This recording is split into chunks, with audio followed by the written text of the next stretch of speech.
Bienvenidos a esta nueva charla del Grupo de Interés en Medicina Interna de la Universidad Nacional de Colombia. Mi nombre es Juliana Sánchez, coordinadora del grupo, y junto con mis compañeros Paula Arenas y Jorge Gómez vamos a abordar el tema de hipertensión arterial. Antes de empezar a hablar sobre la definición, diagnósticos, tratamientos y demás cosas, hay que aclarar por qué vamos a hablar sobre este tema, por qué es tan importante. En el 2010 se estimó que aproximadamente 1.39 billones de personas en el mundo tenían hipertensión arterial. Esta es una condición importante ya que es el principal factor de riesgo para enfermedad cardiovascular, falla renal, mortalidad prematura y pues alguna discapacidad. También es importante el desarrollo multicausal que tiene esta, ya que puede ser influenciada por la carga genética, la raza, el sexo, hasta algunos padecimientos como enfermedades metabólicas, como la diabetes mellitus y las dislipidemias, y también algunos factores comportamentales, como el consumo de alcohol, tabaco y sedentarismo, pueden dar su granito de arena para el desarrollo de esta enfermedad. Por ello, como no se sabe a ciencia cierta qué es, como que se enfoca más que todo en el tratamiento de la enfermedad y no como tal en la cura. Otra parte importante de esto es que en los últimos años ha habido un aumento en la prevalencia. Según la OPS, entre el 20% y el 35% de la población adulta en América Latina y el Caribe tiene hipertensión.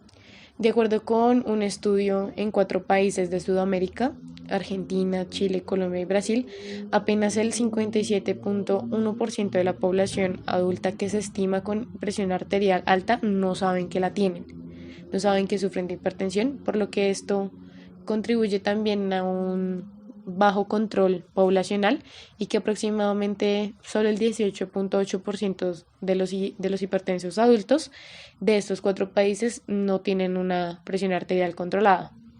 Ya con esto de base, podemos empezar a hablar sobre la definición.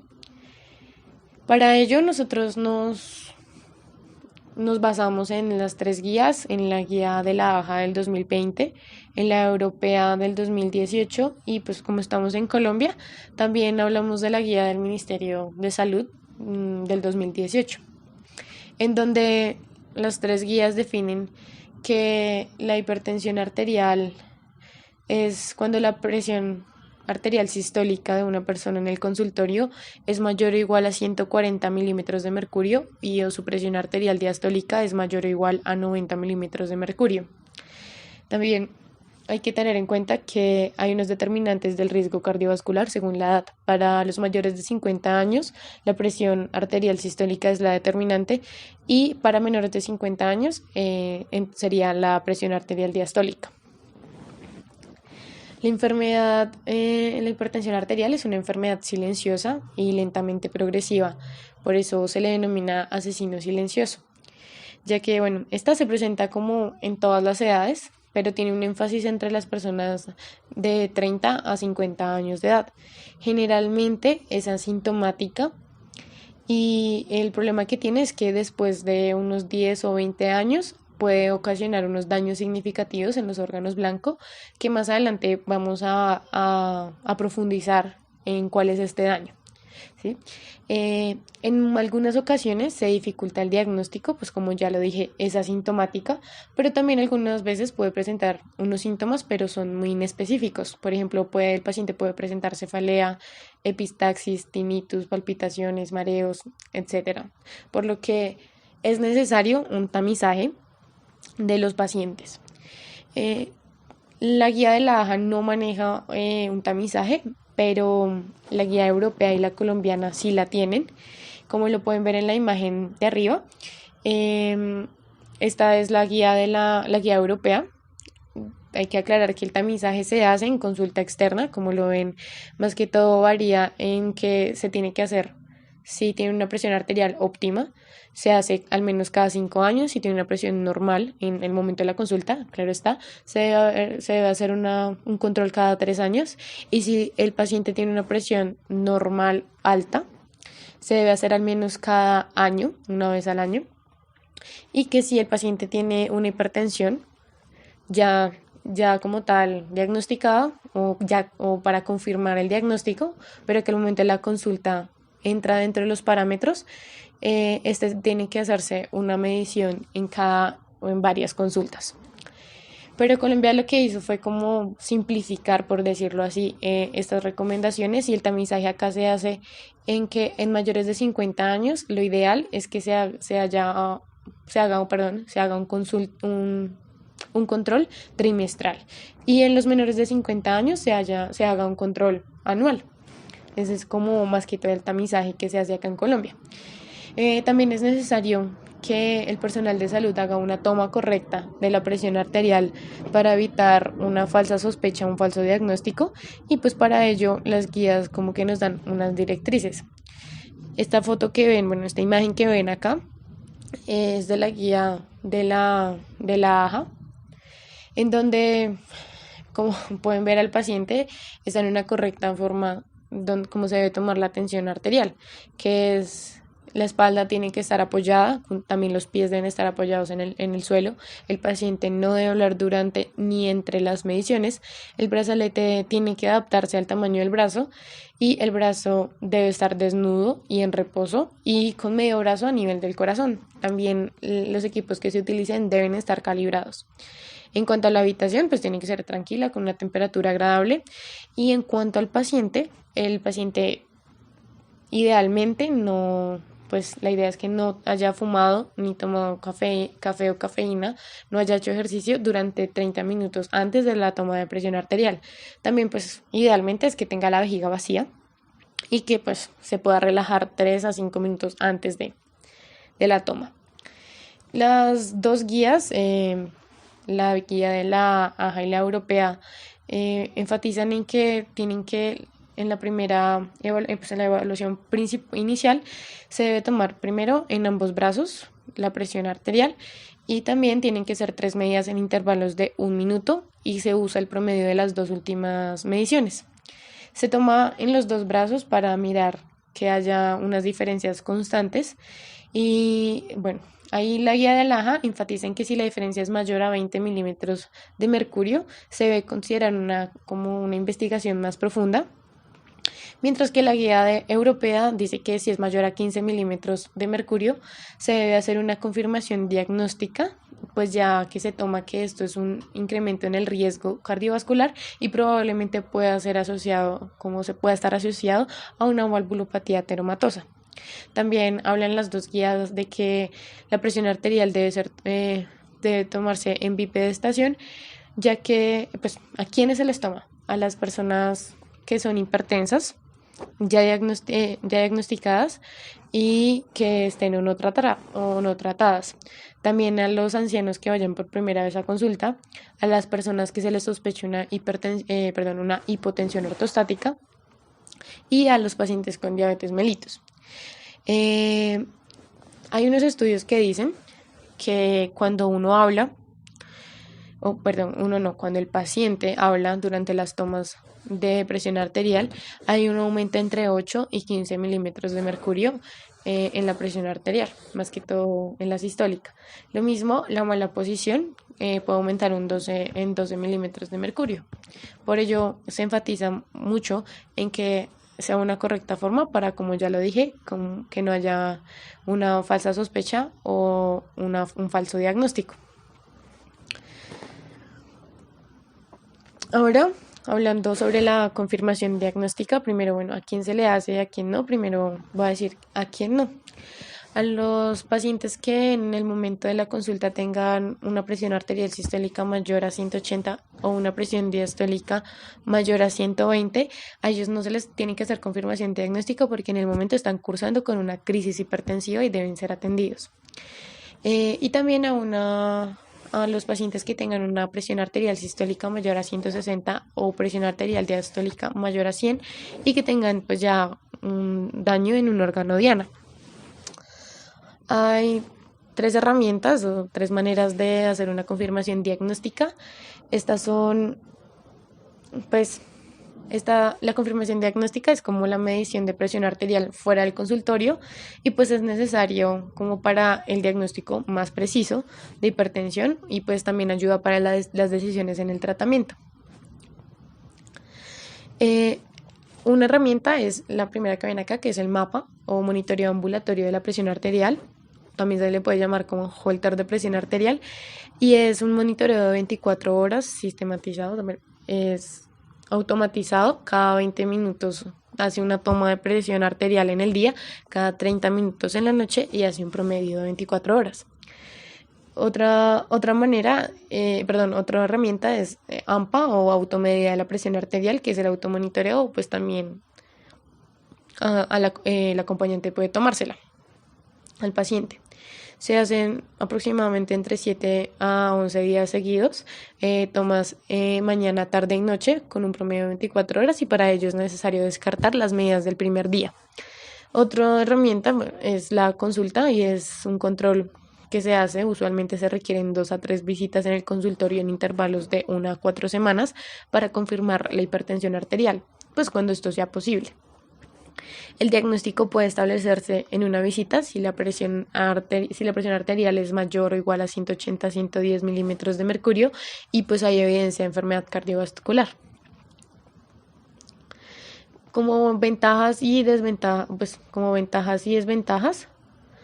en cuanto a las dos primeras, el mapa, o bueno, como en las dos, MAPA y AMPA, pueden hacer una identificación de hipertensión arterial de bata blanca o hipertensión arterial enmascarada, más como les dije, más adelante les voy a explicar.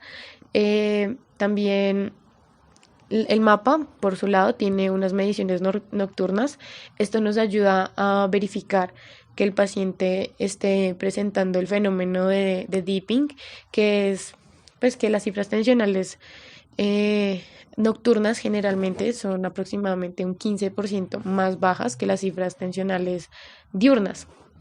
Por lo tanto, si hay una falta de este descenso de al menos un 10% en el periodo nocturno, pues se llama que no hay dipping, y eso se puede relacionar con algunas enfermedades como SAJOS, pero también como hay una importancia sobre y es que hay una asociación entre el no dipping y la hipertrofia de ventrículo izquierdo, insuficiencia cardíaca y pues además de todo un incremento en el riesgo cardiovascular. Las desventajas es que pues el mapa es un método costoso y poco disponible y puede ser un poco incómodo para el paciente y el AMPA es pues solo mide como las presiones diurnas, o sea, no registra las nocturnas, por lo tanto no se puede verificar si hay un fenómeno de dipping. Hay que tener en cuenta que, bueno, aquí como tal, en la tabla que pueden ver, esta es la tabla de la guía europea. Aquí se definen como tal la hipertensión arterial después de la confirmación diagnóstica y es la presión arterial en consulta se define como hipertensión arterial a cifras tensionales mayores a 140-90 y en presiones arteriales ambulatorias por el método de mapa en la diurna media tiene que tener mayor o igual a 135-85, la nocturna mayor o igual a 120-70 y en el promedio de las 24 horas debe haber una mayores o iguales a 130-80. Y en el promedio de la presión arterial domiciliaria o AMPA, en esta guía hace la aclaración de que es mayor o igual a 135-80, mientras que en la guía de la AJA hay una cifra tensional que es 135-85, tiene que ser mayor o igual. Entonces, para definir cómo es la hipertensión arterial ya con la confirmación diagnóstica fuera del consultorio. Las indicaciones clínicas para esta manera para la confirmación diagnósticas, como pueden ver en la tabla, esta también es una tabla de la guía europea y es En los pacientes que uno pueda sospechar hipertensión arterial de bata blanca, en los cuales son los que tienen una hipertensión de grado 1 según la presión arterial media en la consulta, se les tiene que hacer una confirmación diagnóstica por método ambulatorio. También cuando hay una elevación pronunciada de la presión arterial media en la consulta con ausencia de un daño orgánico. A ellos se les tiene que mandar una confirmación diagnóstica para verificar qué es lo que está sucediendo y si en realidad tienen hipertensión arterial o solo es una hipertensión arterial de bata blanca. También cuando hay sospecha de hipertensión enmascarada, y puede ser muy común en los pacientes que tienen presión arterial en consulta normal alta o en los pacientes que tengan una presión arterial normal pero son individuos con un daño orgánico o con riesgo cardiovascular total alto. A ellos se les debe hacer como un control, como un seguimiento, confirmación diagnóstica para verificar que en realidad no tengan hipertensión arterial y no que sea una hipertensión arterial enmascarada. También hace la aclaración de más indicaciones clínicas, pero pues como lo pueden ver ahí, es como cuando tiene hipotensión postural o postprandial en pacientes tratados y no tratados, evaluación de la hipertensión resistente, evaluación del control de la presión arterial, especialmente en pacientes con alto riesgo tratados, respuesta exagerada de la presión arterial al ejercicio, cuando haya una variación considerable de la presión arterial medida en la consulta. También cuando se evalúan los síntomas como que indican que tenga hipotensión durante el tratamiento y pues ya las indicaciones específicas para la monitorización ambulatoria antes que la domiciliaria, como como que sea necesario, sea como imperativo que se le mida, o sea, que se verifique que el paciente tenga dipping, como sospecha de hipertensión nocturna, apnea del sueño, diabetes, hipertensión endocrina o disfunción autonómica. Es como las indicaciones que recomienda la guía. Como hablábamos ya de otros fenotipos de hipertensión, son la hipertensión enmascarada y la hipertensión de bata blanca. Entonces, ¿qué es la hipertensión enmascarada? Son los pacientes que la presión sanguínea es normal en el consultorio, pero la presión arterial ambulatoria es alta. En estos pacientes, ellos tienen un riesgo cardiovascular similar a cuando los pacientes son hipertensos sostenidos, y esta hipertensión enmascarada generalmente puede requerir un tratamiento farmacológico con el objetivo de que se normalice la presión arterial fuera del consultorio. Otro fenotipo es la hipertensión de bata blanca. El riesgo vascular de estos pacientes no es muy alto, la verdad, y pues en general si ellos tienen como pacientes un riesgo cardiovascular bajo y no hay evidencia o no tienen un daño orgánico mediado por hipertensión, es posible como que no tengan un tratamiento farmacológico, pero sí puede considerarse que haya una modificación en los estilos de vida, ya que en un futuro pueden desarrollar una hipertensión sostenida que requiera algún tratamiento farmacológico. Bueno, ya así como dato, la hipertensión de bata blanca se da en aproximadamente el 10 al 30% de los pacientes, y la hipertensión enmascarada se da en 10 a 15% de los pacientes. Estos son los estadios que manejan las 3 guías en cuanto a la presión arterial. En la AJA 2020 tenemos presión arterial normal menor a 130/85, presión normal alta 130/139/85/89, y manejan 2 grados, el cual el grado 1 es de 140/159, 90/99, y el grado 2 ya pues mayor o igual a 160/100. En la guía europea pues tienen como una categoría o un estadio que es como la presión arterial óptima, que sería menos de 120/85. La presión arterial normal sería de 120/129/80/84. La presión normal alta sería de 130/139/85/89. Y aquí sí ya los dividen en 3 grados, que es el primer grado de 140/159/90/99. El grado 2 de 160/179/100/109. Y ya el grado 3, mayor o igual a 180/110. Las guías colombianas pues se basan en las guías europeas y ellos ya como que simplifican y dicen, bueno, la presión normal es menor a 120/80. Los pacientes que están en riesgo, o antes les llamaban prehipertensión, son los pacientes que están en los rangos de 120 a 140, entre 80 y 90 de diastólica. Y manejan 3 grados que los tienen iguales a la guía europea. Y ya como pues para considerar es que hay unas sustancias o drogas que pueden exacerbar o inducir pues la hipertensión. Para tener en cuenta y hay que darse cuenta que hay unas sustancias que toca verificar si estas sustancias se pueden retirar para ver si, para no tratar como tal la hipertensión, sino solo retirar la sustancia que la está causando. Pero si no es posible quitarla, si es un medicamento, digamos, que no se puede quitar porque el paciente sufre de algo que lo requiere, pues se tiene que tratar la hipertensión, pues como tal. Entonces aquí como modo de lista, bueno, modo de cuadro, como ven, en el principio los AINES, el cual en estudios se ha, se ha, pues, se ha observado que hay un incremento en la presión arterial entre más o menos 3 milímetros de mercurio en la presión arterial sistólica y 1 en la diastólica con los AINES no selectivos. También como a modo de dato es que los AINES pueden antagonizar los inhibidores del sistema renina-angiotensina-aldosterona y de los beta bloqueadores.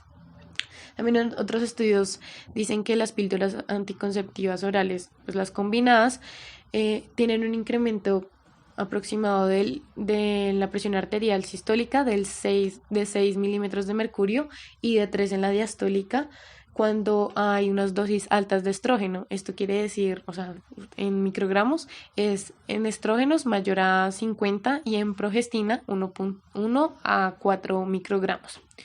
También los medicamentos antidepresivos, dice que un estudio dice que hay un incremento en la presión arterial sistólica de 2 milímetros de mercurio y 1 en la diastólica con los antidepresivos que son los inhibidores de la recaptación selectiva de serotonina y norepinefrina.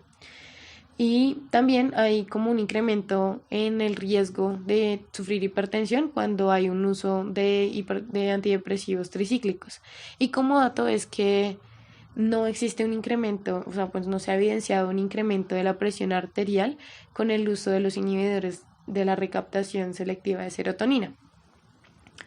Otro medicamento es el acetaminofén, que dicen que los estudios han demostrado que más o menos incrementa el riesgo relativo para sufrir hipertensión cuando hay un uso diario de este medicamento. Así como para modelistas, como otros medicamentos que pueden aumentar la presión arterial son los esteroides, simpático-miméticos, serotoninérgicos, antimigrañosos. Y también hay que tener en cuenta que hay pues, estamos en Colombia y hay muchas mamás, muchas personas que pueden tomar plantas medicinales u otras sustancias. Entonces, una de estas sustancias, como el alcohol y también el ginseng en altas dosis, entre otras plantas medicinales. Entonces, como para llevarse como de estos datos es que existen medicamentos que pueden estar afectando o pueden estar incrementando la presión arterial y pueden dar como un diagnóstico de hipertensión y tenerlos en cuenta al momento de atender al paciente. Hablaremos sobre el tratamiento de la hipertensión arterial. Entonces, esta se basa primero en modificaciones en el estilo de vida y segundo en el tratamiento farmacológico. Y aquí también hablaremos un poco sobre la adherencia al tratamiento. Entonces, lo primero, las modificaciones en el estilo de vida. Estas pueden prevenir o retrasar el inicio de la hipertensión, reducir el riesgo cardiovascular y por eso son la primera línea de tratamiento. Y además pueden mejorar el efecto del tratamiento farmacológico. Entonces, siempre que diagnostiquemos hipertensión arterial, vamos a dar estas recomendaciones. Lo primero es la reducción de la ingesta de sal. Entonces, debemos recomendar al paciente un consumo máximo diario de sal de 5 gramos de sal de mesa, que equivalen a 2 gramos de sodio. Lo segundo es una dieta saludable, que sea rica en cereales integrales, en frutas, vegetales, en grasas poliinsaturadas y productos lácteos, y que sea reducida en azúcar, en grasa saturada, en grasas trans. Hay una dieta que recomiendan las guías de hipertensión, que es la dieta DASH. Esta promueve el consumo de potasio y el consumo de vegetales altos en nitratos, que se sabe que reducen la presión arterial, como son los vegetales de hoja verde. Otros alimentos recomendables son aquellos altos en magnesio, calcio y potasio, como el aguacate, las nueces, las semillas, las legumbres y el tofu. También se debe limitar el consumo de café, té negro y té verde. Otra cosa que se debe moderar es el consumo de alcohol. El límite máximo diario recomendado por las guías de la AHA son 2 unidades de bebida estándar para hombres y 1.5 para las mujeres. Lo tercero es la reducción de peso. Entonces, a todo paciente con sobrepeso se le debe recomendar bajar de peso. Particularmente la obesidad abdominal debe ser estrictamente manejada. Se puede usar la relación cintura-altura, que debe ser menor a 0.5. ¿Sí? Entonces, por ejemplo, si yo tengo un paciente con un perímetro abdominal de 100 centímetros y el paciente mide 170 centímetros, entonces 100 dividido en 170 me da 0.58. Entonces está más alto de 0.5, que es el límite máximo que yo debo permitir en un paciente. Entonces, en ese paciente debemos poner una meta de un perímetro menor a 85 centímetros, que es lo que nos daría una relación de 0.5. Lo siguiente es dejar de fumar. Como sabemos, pues este es un factor de riesgo para enfermedad cardiovascular, para EPOC y para cáncer. Entonces siempre se les debe recomendar dejar de fumar. Lo siguiente es la actividad física. Entonces se le debe recomendar a los pacientes un ejercicio aeróbico de intensidad moderada, ya sea caminar, montar cicla, hacer yoga o natación por 30 minutos mínimo 5 días a la semana. Y también se recomienda la realización de ejercicios de resistencia o de fuerza 2 a 3 veces por semana. Y por último, la reducción de estrés es muy importante. Se le deben recomendar a los pacientes prácticas como la meditación o el mindfulness, que se ha demostrado que disminuyen la presión arterial. Ahora, la segunda parte del tratamiento es el tratamiento farmacológico. Entonces, aquí en este algoritmo que propone las guías de la AHA, en todos los pacientes que diagnostiquemos hipertensión arterial vamos a hacer recomendaciones de cambios en el estilo de vida, que como habíamos dicho es la primera línea de tratamiento. Bueno, ahora, si el paciente tiene hipertensión grado 1 y además tiene riesgo cardiovascular, tiene diabetes o tiene enfermedad renal crónica o tiene daño a órgano blanco inducido por hipertensión, siempre le vamos a dar manejo farmacológico.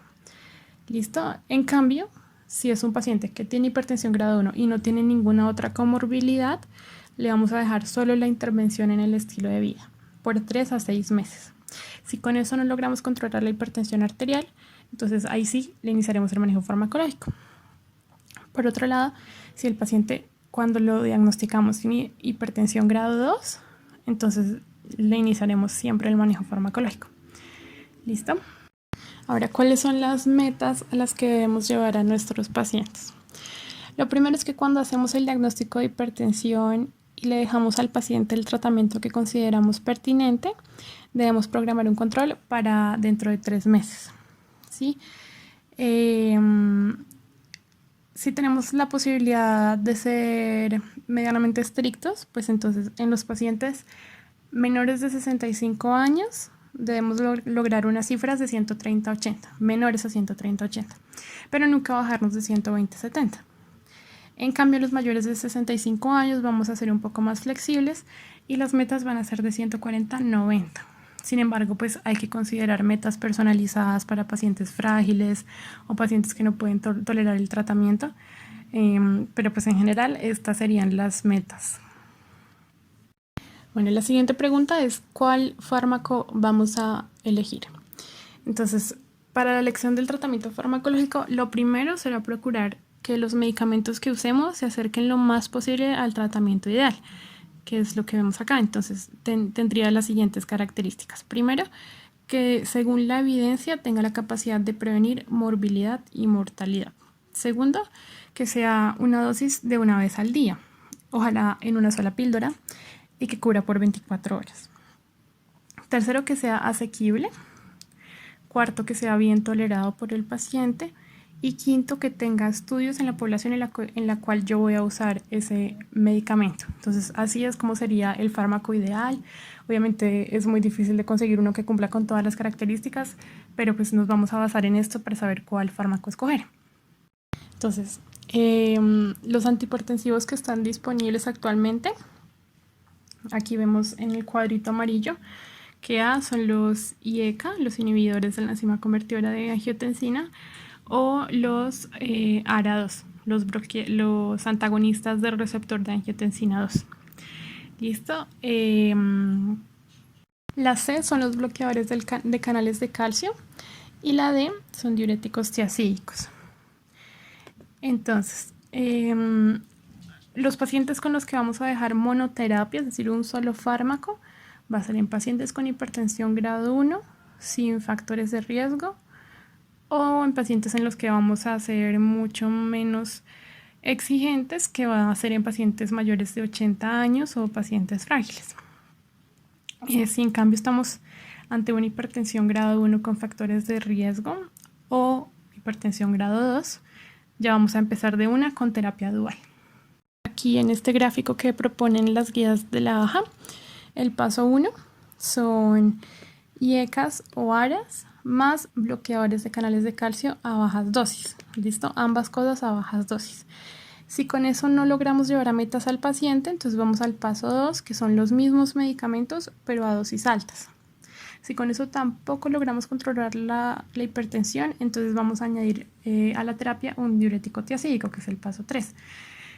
Si con todo eso seguimos sin controlar la hipertensión y hemos establecido que el paciente es adherente al tratamiento, que se lo toma como es y cuando es, entonces estamos ante una hipertensión resistente. Y el tratamiento pues es esos mismos 3 fármacos que teníamos antes, añadiéndole espironolactona. Algo importante para aclarar acá es que los beta bloqueadores se pueden usar en cualquier paso cuando hay una indicación para su uso. Por ejemplo, en la falla cardíaca, en anginas, posterior a un infarto agudo de miocardio, en fibrilación auricular o en mujeres que estén planeando un embarazo o que ya sean gestantes, porque pues en ellas no podemos usar IECAs o ARAs. Hay otros regímenes que se salen como de esta regla, que son, por ejemplo, dar IECAs más diuréticos tiazídicos en pacientes que sean intolerantes a los bloqueadores de canales de calcio o posterior a una ACV o en falla cardíaca incipientes. Sí, porque en esos pacientes no les vamos a dar bloqueadores de canales de calcio. También hay otro régimen especial y son los diuréticos más bloqueadores de canales de calcio en pacientes de raza negra, dado que ellos tienen niveles plasmáticos más bajos de la actividad de la renina, entonces los IECA y los ARAs no les funcionan mucho a ellos. Ahora, este punto es muy importante, que es la adherencia a la terapia antihipertensiva, y es algo que todos como médicos debemos procurar. Entonces, bueno, para asegurar que los pacientes estén siguiendo las recomendaciones adecuadamente, debemos primero reducir la polifarmacia.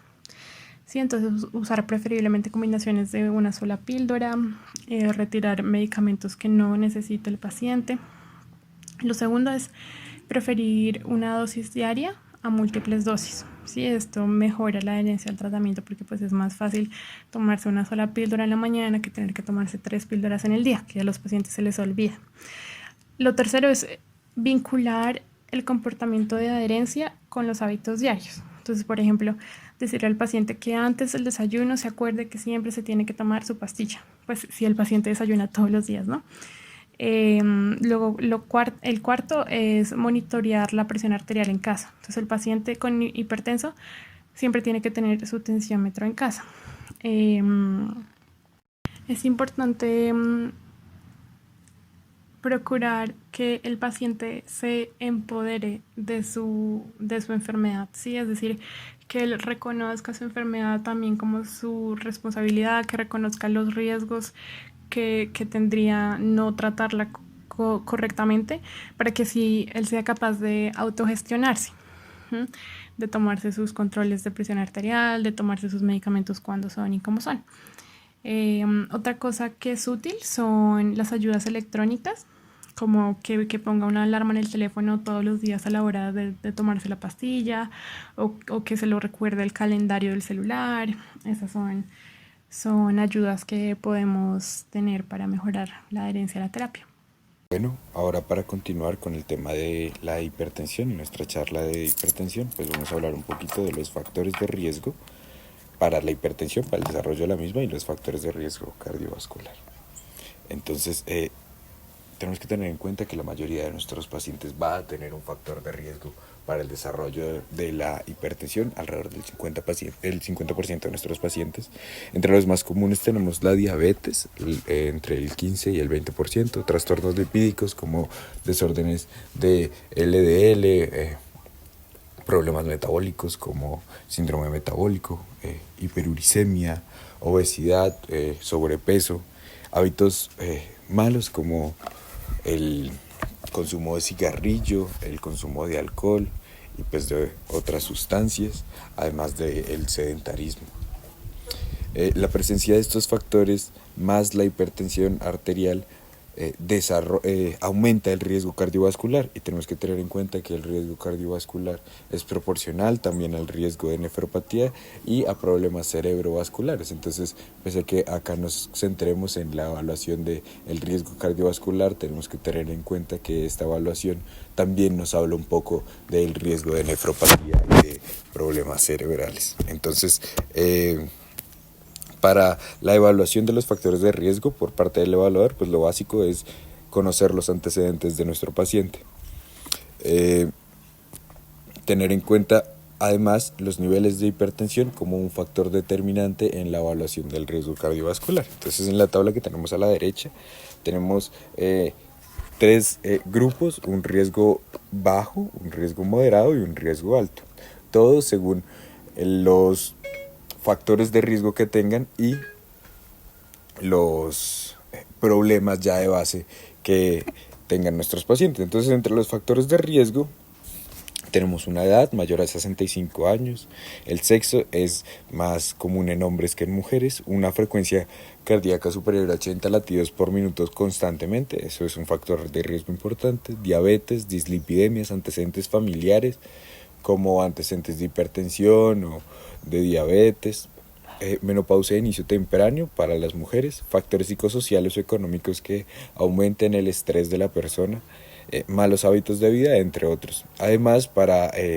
tenemos otros factores de riesgo, también cardiovascular y también para el desarrollo de complicaciones de la hipertensión, como el daño a órgano blanco. Entonces, entre estos factores de riesgo tenemos pacientes con HIV, pacientes con enfermedad renal crónica, con una tasa de filtración glomerular menor a 60 mililitros minuto, y para repetir enfermedades o desarrollar aún más el riesgo de eventos cardiovasculares, pues tenemos enfermedades que son factores de riesgo importantes, como la enfermedad coronaria previa, una fibrilación auricular, enfermedad renal crónica de estadio 3, enfermedad vascular periférica y derrame cerebral. Entonces, estos pacientes que ya tuvieron problemas pues son aún más riesgosos.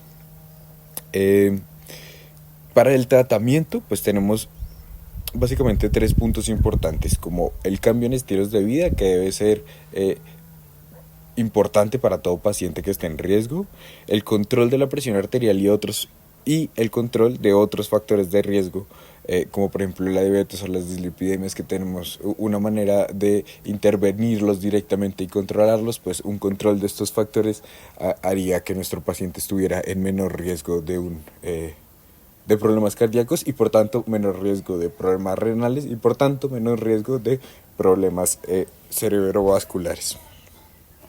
Otros factores de riesgo, tenemos por ejemplo un ácido úrico elevado en los pacientes gotosos, enfermedad inflamatoria crónica en el EPOC en los pacientes pues que sufren de esto, desórdenes psiquiátricos es un factor también importante, y pues el estrés psicosocial. Hablando un poquito del daño a órgano blanco, que es una de las complicaciones de la hipertensión, y para volvernos de nuevo a centrar en la hipertensión, pues tenemos que entender un poquito la fisiopatología y por qué tenemos ciertos órganos que van a terminar siendo más sensibles al daño de la hipertensión. Entonces, a manera muy breve, la hipertensión depende del gasto cardíaco y la resistencia vascular periférica. Estos factores se pueden ver modificados por bastantes otros factores o circunstancias. Como podemos ver en la imagen, el ambiente, que este es un ambiente propenso al estrés, es un factor de riesgo para el desarrollo. Genéticamente también hay ciertos factores, si bien no es una herencia monogénica, sí es poligenética el desarrollo de la hipertensión, y tener un antecedente de hipertensión te hace más propenso a, entonces la parte genética es importante. 3 muy importantes, porque estos van a ser no solamente causa, sino consecuencia van a ser causa de la hipertensión y van a sufrir las consecuencias de la hipertensión. Entonces tenemos entre esos el cerebro, el sistema nervioso central, el sistema cardiovascular, en especial el corazón, y el riñón. Cada uno aporta su granito de arena para la fisiopatología de la hipertensión, si bien no todas siempre se ven unidas en conjunción. Algunas son más predominantes al inicio, otras más predominantes al final, otras para el mantenimiento de la misma. También tenemos eventos gastrointestinales, como una mala dieta o la obesidad, y también factores endocrinos muy importantes como el sistema renina-angiotensina-aldosterona, que es un pilar en el tratamiento y en la fisiopatología de la hipertensión. Entonces ahorita con estas tablas, como saber que va a haber daño a órgano blanco, y ese órgano blanco termina dañándose, y entonces nosotros como médicos tenemos que estar pendientes de qué hacer cuando tengamos un paciente con daño a órgano blanco. Entonces es importante siempre reconocerlo, y es importante especialmente en 2 circunstancias.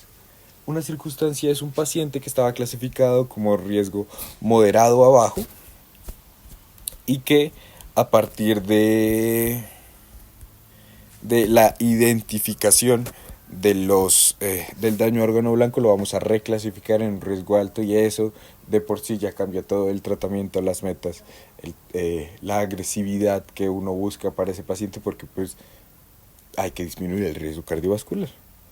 Entonces vamos a comenzar con el cerebro. El cerebro, los riesgos que se tiene de la hipertensión, hay daño de este órgano, es la resonancia magnética, es eventos isquémicos transitorios, ACVs, son eventos comunes que tienen relación entre el cerebro y la hipertensión. Sin embargo, estos cambios o estas complicaciones ya son evidentes, y pues hay que tratarlas. Pero antes a estas complicaciones hay ciertos daños subclínicos que la hipertensión puede causarle al cerebro, como daño a la materia blanca, microinfartos silenciosos, microhemorragias, atrofia cerebral. Y estos cambios se pueden identificar mediante el uso de una resonancia magnética del encéfalo, para verlos tempranamente y evitar el desarrollo de estos en problemas mayores. Sin embargo, pues no es costo eficiente realizarle a todos los pacientes con hipertensión una resonancia magnética de rutina. Por lo tanto, está reservada para pacientes que ya muestren síntomas neurológicos, como pérdida de la memoria, eventos de pérdida de la cognición, entre otros. Otro órgano importante en el daño a órgano blanco es el corazón. Las cardiopatías, que es la causa más común de muerte en pacientes hipertensos, y se da por la adaptación tanto estructural como funcional que tiene el corazón ante la presencia de hipertensión constante. En este se recomienda el electrocardiograma, especialmente para la detección de la hipertrofia del ventrículo izquierdo. Hay bastantes formas de identificar hipertrofia del ventrículo izquierdo en un electrocardiograma. Sin embargo, este no es muy sensible, pero debido a su bajo coste y su sencilla accesibilidad, sigue siendo un pilar en cuanto a los exámenes de rutina que se les debe hacer a una persona con hipertensión. Si hay la posibilidad, está el dinero, y como tenemos un paciente que evidentemente lo puede tener, pues podemos también hacer uso de la ecocardiografía transtorácica, que tiene una mejor sensibilidad para la detección de la hipertrofia del ventrículo izquierdo. Ya pasando a los otros órganos importantes, pues tenemos los riñones. Los riñones pueden ser causa o consecuencia de la hipertensión arterial. De hecho, la causa más frecuente de hipertensión secundaria es una nefropatía primaria, y es bastante importante encontrar y seguir buscando los índices que nos hablan del riñón y su función. Entonces, la tasa de filtración glomerular es importante, los índices de creatinina, albúmina, la excreción de albúmina en la orina, entre otros. En cuanto a las arterias, tenemos 3 grandes lechos vasculares para la evaluación del estado de estas arterias. El primero son las arterias carotídeas. Se evalúa la presencia de aterosclerosis o estenosis, el grosor de la íntima, y esto se hace mediante un Doppler de las arterias carotídeas. También se puede evaluar en otros lechos vasculares, como la aorta, mediante la velocidad de pulso carotidio femoral, y así pues detectar la rigidez de las arterias. Entre más rígida cambia la velocidad de pulso, y esto puede ser indicativo de aumento de la rigidez. O podemos también evaluar arterias un poquito más distantes, como las extremidades inferiores, con los índices tobillo braquial. Todos estos son de ayuda y nos pueden indicar que hay un daño a órgano blanco por parte de la hipertensión. Sin embargo, no se recomienda hacerlo de rutina, y lo que sí se recomienda es que si tenemos un paciente que tenga hipertensión sistólica aislada, que tenga problemas de reología, que se tenga sospecha de una enfermedad periférica vascular, pues se le debe hacer estos índices y tomar medidas con respecto a eso. Por último, en los ojos se recomienda una fundoscopia para detectar hemorragias, cambios en los vasos de la retina, y papiledema, microneurismas. Si bien la fundoscopia tiene un problema, y es que es difícil de replicar y hay una diferencia en la interpretación entre los diferentes evaluadores, es un método importante y que también se debería hacer de rutina. Se va a hacer en todo paciente con hipertensión grado 2, y si es posible acompañarlo de técnicas alternativas un poco más objetivas y fáciles de replicación, como las cámaras digitales de fondo de ojo. Ya como en resumen, tenemos 3 órganos importantes que reciben el daño reciben los efectos de la hipertensión arterial: el cerebro, el corazón, el riñón, y que esos son los órganos que usted debe tener en cuenta cuando vaya a hacer una revisión de una persona con hipertensión. Que lo esencial, lo que tiene que hacer, es una buena historia clínica para identificar antecedentes importantes y síntomas importantes, y lo básico, aunque no tenga ni signos ni síntomas para hacerlo, es hacer un electrocardiograma de 2 derivaciones y una prueba de orina para evaluar la función renal. Eso es lo esencial que deberíamos hacer. Ya por último, y para finalizar, vamos a hablar un poco de las comorbilidades y las complicaciones pues, de la hipertensión. Entonces, tenemos muchas comorbilidades. Las más comunes están enfermedad coronaria, evento cerebrovascular previo, insuficiencia cardíaca, enfermedad renal crónica, EPOC, diabetes, dislipidemias, y unas menos comunes que podrían ser como por ejemplo enfermedades reumáticas y enfermedades psiquiátricas. Entonces, ¿qué es importante tener en cuenta cuando tenemos un paciente con estas comorbilidades? Pues que según la comorbilidad puede cambiar primero la tensión arterial óptima, y segundo intervención farmacológica que tenemos. ¿Por qué? Porque con estas comorbilidades se está más propenso a ciertas complicaciones. Entonces, por ejemplo, en la enfermedad coronaria, como comorbilidad de la hipertensión arterial, es más común el infarto agudo de miocardio. De hecho, del 25 al 30% de los pacientes que sufren de un infarto agudo de miocardio tienen enfermedad coronaria y tienen hipertensión arterial. Por lo tanto, usar tratamientos específicos para que intervengan más en estos problemas, como bloqueadores del sistema renina-angiotensina-aldosterona, o bloqueadores de canales de calcio, o bloqueadores beta que actúen directamente en el corazón, pues nos va a ayudar a tratar de manera más efectiva este problema. La tensión arterial óptima, como ya lo habíamos discutido, es menor que 130 y esto se mantiene salvo con ciertas comorbilidades. Entonces, por ejemplo, vemos abajo que en la enfermedad renal crónica la gracia siempre es tener una presión superior a 130-80 cuando ya tenemos un paciente con enfermedad renal crónica. Primero, porque la hipertensión acelera el proceso de progresión de la enfermedad renal crónica a siguientes estadios. Y segundo, porque al disminuir mucho la presión y ya son arterias escleróticas más rígidas, pues si bajamos mucho la presión y la resistencia sigue siendo alta, pues el flujo se va a disminuir y vamos a tener problemas renales por tratar de manera muy abrupta la hipertensión. Entonces es importante tener en cuenta que si tenemos un paciente con falla renal, pues tenemos que buscar una presión arterial superior o igual, inferior o igual a 40 sin bajar de 130 a 80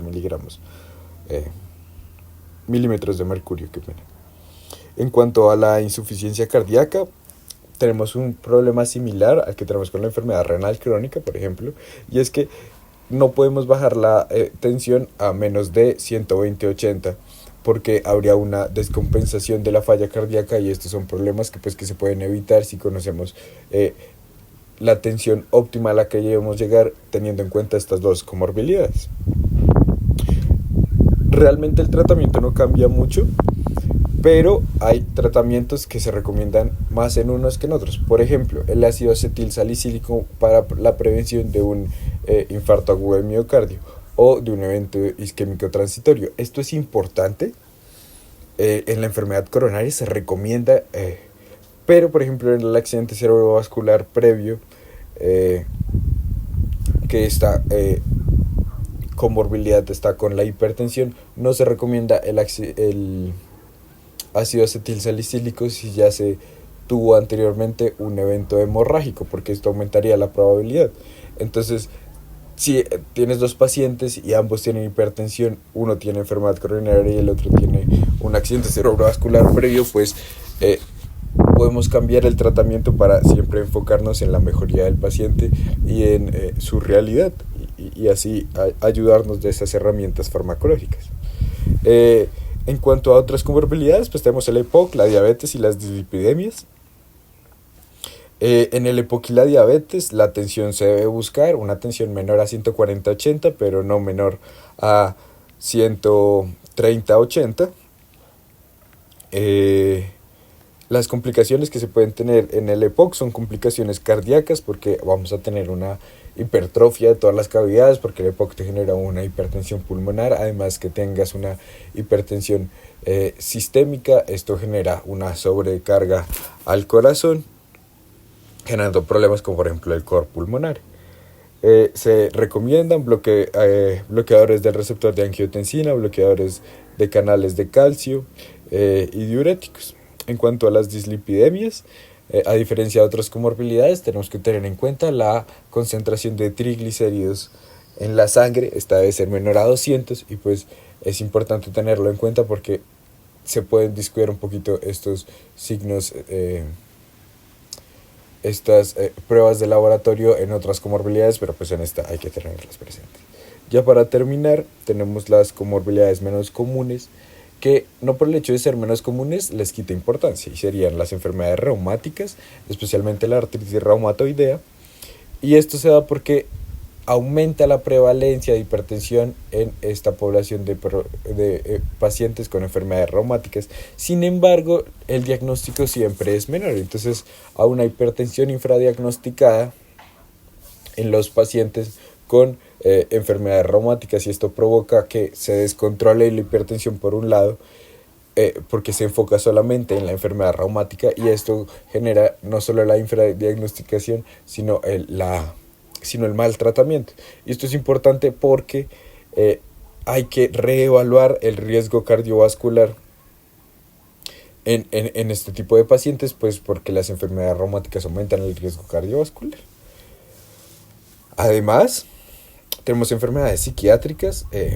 La mayor complicación de las enfermedades psiquiátricas, y quizá no sea más bien una complicación, sino es que las enfermedades psiquiátricas tienen un aumento en la prevalencia de hipertensión. Entonces se asocia depresión con población que tiene depresión, tiene más cantidad de hipertensión, ya sea por el estrés social que esto conlleva.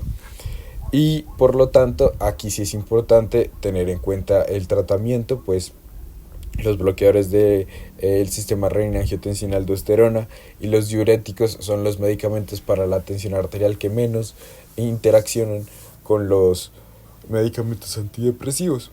Y por tanto es importante tener en cuenta que en enfermedades psiquiátricas aumenta la prevalencia de la hipertensión, y que la medicación psiquiátrica puede interferir con la medicación para la hipertensión. Muchas gracias por escuchar la charla. No se les olvide seguirnos en nuestras redes sociales, Facebook, Instagram, y seguirnos en nuestro canal de YouTube. Abajo en la descripción de esta charla dejaremos 2 links de nuestras redes sociales.